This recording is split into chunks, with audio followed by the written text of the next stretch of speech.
La llave de los niños descansaba en el centro de la mesa, junto a los mapas de Pendleton, mientras el resto de la resistencia discutía a mi alrededor. Yo no participaba en la discusión. Mis ojos estaban fijos en la pequeña hoja de trébol de hierro negro, y en mi mente giraba una sola pregunta. ¿Qué habría? La locomotora principal está más allá del último vagón, decía Pendleton, trazando líneas en el mapa con un dedo tembloroso. Para llegar a ella tenemos que cruzar todo el tren, todos los vagones, y luego los túneles inferiores. Hemos estado en casi todos los vagones, dijo Kai. Liam ha estado en los soldados, en los secretos, en los niños. ¿Cuántos más faltan? 1, respondió Ashworth, y su voz tenía un peso que no le había oído antes.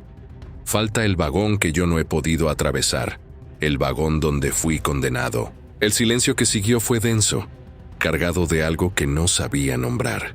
Ashworth tenía la mirada perdida en algún punto de la estación, en algún lugar que solo él podía ver. El vagón de los artistas, dijo al fin. Llevo 200 años evitándolo, y ahora, para llegar a la locomotora, tendré que volver. No tienes que venir, dijo Finch con una suavidad que no le conocía. Nosotros podemos... No. La palabra salió de Ashworth con una firmeza que cortó el aire. He pasado 2 siglos huyendo de lo que fui. 2 siglos negando el único don que me quedaba. Si quiero salir de aquí, si quiero volver a ser quien era, tengo que enfrentarme a ese vagón.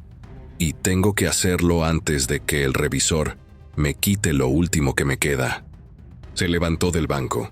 Su figura, envuelta en la capa oscura, parecía más alta que antes, más recta. Ven conmigo, Liam. Tú has visto los otros vagones, tú has pagado los peajes, tú has aprendido a usar las palabras. Ahora te toca ver el mío. Caminamos por los túneles en silencio. A nuestro alrededor, las paredes de piedra negra brillaban con reflejos que no tenían fuente, y en la distancia, muy lejos, oía el rumor del tren, su traqueteo constante, su latido eterno. Ashworth caminaba delante de mí, con paso firme, y aunque no podía ver su rostro, sentía la tensión en sus hombros, la rigidez en su espalda, el peso de 2 siglos de espera. ¿Qué pasó?, pregunté. ¿Cómo acabaste aquí? Ashworth no respondió al principio. Seguimos caminando, y el túnel se ensanchó hasta convertirse en una caverna, y la caverna en un espacio más grande, más abierto, donde el aire olía a algo que no había olido en todo el infierno. Olía a tinta, a pintura, a madera de violín. Yo era poeta, dijo Ashworth al fin. En mi época, los poetas eran algo. No como ahora que los versos se escriben en servilletas y se olvidan antes de que termine la noche. Yo era conocido. Mi nombre se pronunciaba en los salones, en las tabernas, en los teatros. Lord Ashworth, el poeta de Drury Lane. Su voz había cambiado. Ya no era el susurro apagado de los túneles. Era una voz más joven, más viva, con el eco de los versos que había recitado en otro siglo. Ella se llamaba Margaret. Era actriz, la mejor que había visto nunca. La vi en Drury Lane una noche de otoño, interpretando a Julieta, y supe que mi vida no volvería a ser la misma. Le escribí poemas, cientos de poemas. Ella los recitaba en los camerinos, entre bastidores, en los cafés donde los artistas se reunían después de las funciones. Me dijo que mis versos eran lo único que la sostenía cuando el público no aplaudía, que mis palabras eran su refugio. Se detuvo. Ante nosotros, al final del túnel, había una puerta. No una puerta de metal como las del tren, ni una cortina de humo como la de la estación. Era una puerta de madera oscura, tallada con figuras que no alcancé a distinguir en la penumbra. Ashworth la miró como se mira a un viejo enemigo, al que se ha temido durante siglos. Una noche, después de la función, fuimos a tomar champán al Savoy. Era nuestra noche, nuestro aniversario. Yo había escrito un poema para ella, el mejor que había escrito nunca. Lo llevaba en el bolsillo de la chaqueta, esperando el momento de recitarlo. Pero ella estaba cansada. Dijo que se iría a casa, que al día siguiente tenía ensayo temprano, que mejor lo dejáramos para otro día. Yo me enfadé. Le dije que no me valoraba, que no entendía lo que era escribir para alguien, que mis versos merecían más que su cansancio. Discutimos en la puerta del teatro.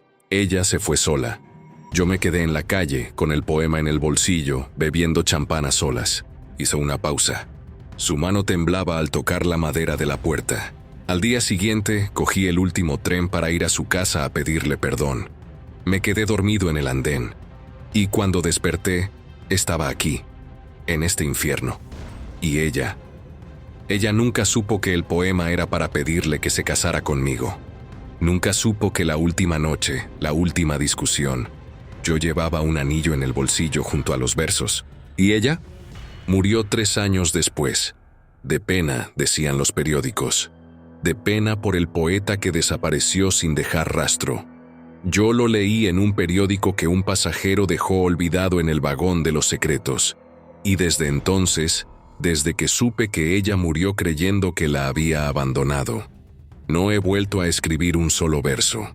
Empujó la puerta. El vagón de los artistas no se parecía a ningún otro que hubiera visto. No era un vagón de tren. Era un teatro. Un teatro entero, con su escenario, sus palcos, su telón de terciopelo rojo descolorido. Las butacas estaban ocupadas por figuras inmóviles, hombres con levitas de la época victoriana, mujeres con vestidos de crinolina, niños con gorras de colegial. Todos miraban hacia el escenario, donde una luz tenue iluminaba a un grupo de personas. Los artistas eran 5. Un hombre mayor, con las manos manchadas de pintura, de pie frente a un caballete donde un lienzo mostraba una imagen que no terminaba de formarse. Una mujer joven, sentada al piano, con los dedos suspendidos sobre las teclas, inmóvil. Un violinista con el arco levantado, congelado en el momento antes de la nota. Una bailarina en el centro del escenario, con los brazos abiertos y una pierna en el aire, suspendida en la eternidad. Y al fondo, un hombre con una pluma en la mano, inclinado sobre un escritorio con el papel en blanco frente a él. Ashworth. No el Ashworth que estaba a mi lado, con su capa oscura y su barba de 2 siglos. Era otro Ashworth, más joven, con el cabello negro y rizado, los ojos brillantes, las manos temblorosas sobre el papel en blanco. El poeta que había sido antes de que el infierno lo alcanzara. «Esto es lo que hacemos aquí», dijo Ashworth a mi lado, y su voz era apenas un susurro. «Crear, crear sin descanso, crear sin esperanza, crear sin que nadie nos vea». La figura en el escenario levantó la cabeza. Sus ojos, tan negros como los de Ashworth, nos miraron a través del tiempo, a través de la condena, a través de 200 años de vacío. «Otra vez», dijo la figura, y su voz era la misma que la de Ashworth, pero más joven, más viva. «Has vuelto. Después de tanto tiempo, has vuelto». Ashworth dio un paso adelante. Yo me quedé donde estaba, viendo cómo los 2 poetas se enfrentaban en aquel teatro imposible. «He vuelto», dijo Ashworth. «He vuelto para pedirte lo que me negué a pedirte hace 2 siglos. ¿El qué? El poema. El que escribí para ella la noche que se fue. El que nunca le entregué. El que guardaste tú cuando yo no pude seguir escribiendo». La figura sonrió. Era una sonrisa triste, gastada. La sonrisa de alguien que ha esperado demasiado tiempo. «El poema está aquí», dijo. «Lo he estado escribiendo durante 200 años, pero no puedo terminarlo sin ti, sin lo que tú has aprendido en este infierno, sin las palabras que has encontrado en los túneles, sin los nombres que has guardado en tu memoria. ¿Qué necesitas? El final. El poema no tiene final. No puede tenerlo hasta que tú sepas lo que ella supo antes de morir». Ashworth cerró los ojos. Por un momento su figura se tambaleó, como si el peso de 2 siglos hubiera regresado de golpe. «¿Qué supo?» La figura levantó la mano que sostenía la pluma. En la punta de sus dedos brillaba una luz tenue, como una estrella diminuta. «Que no te fuiste, que no la abandonaste, que el tren que cogiste aquella noche no te llevó a ninguna parte porque nunca existió. El último tren no te llevó lejos de ella. Te llevó aquí. Y ella lo supo. Antes de morir, lo supo. Encontró el poema, el que llevabas en el bolsillo, el que cayó en la calle cuando te dormiste en el andén.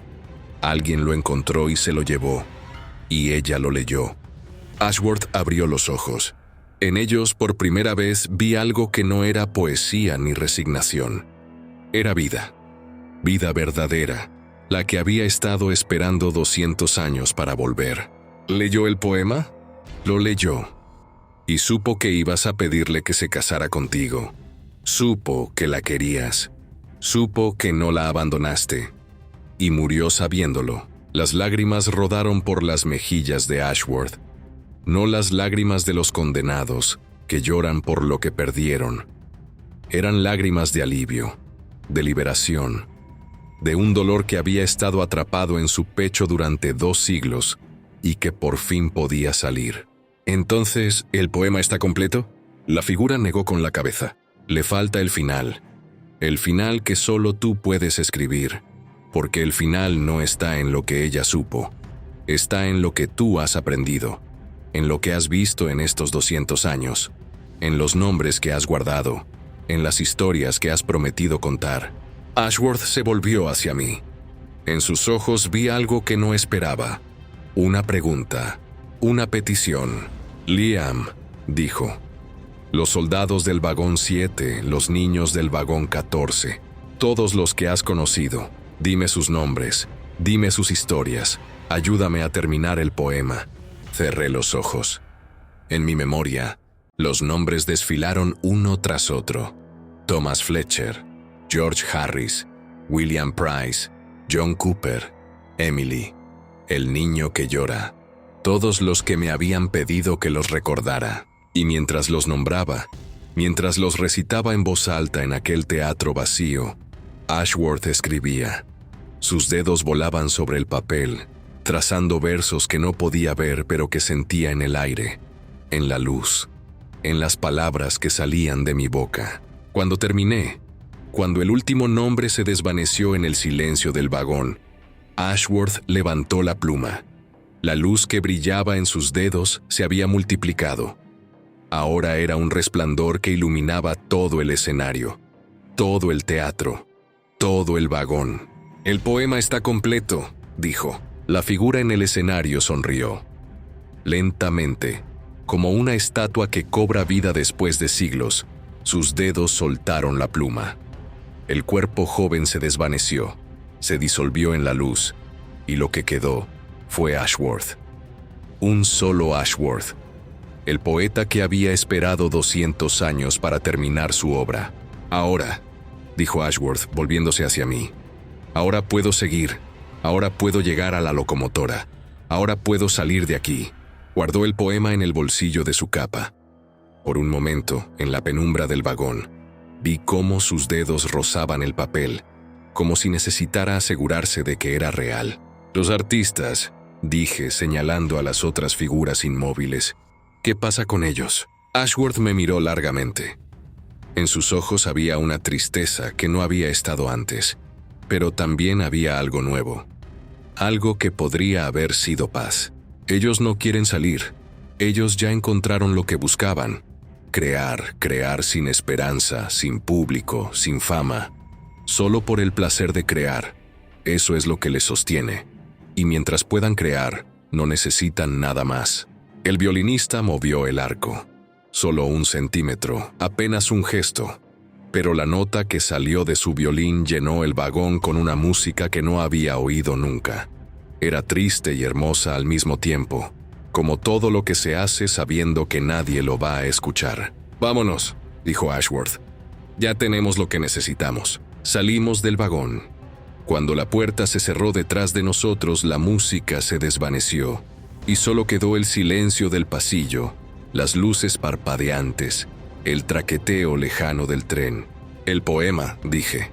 «¿Qué vas a hacer con él?» Ashworth sonrió.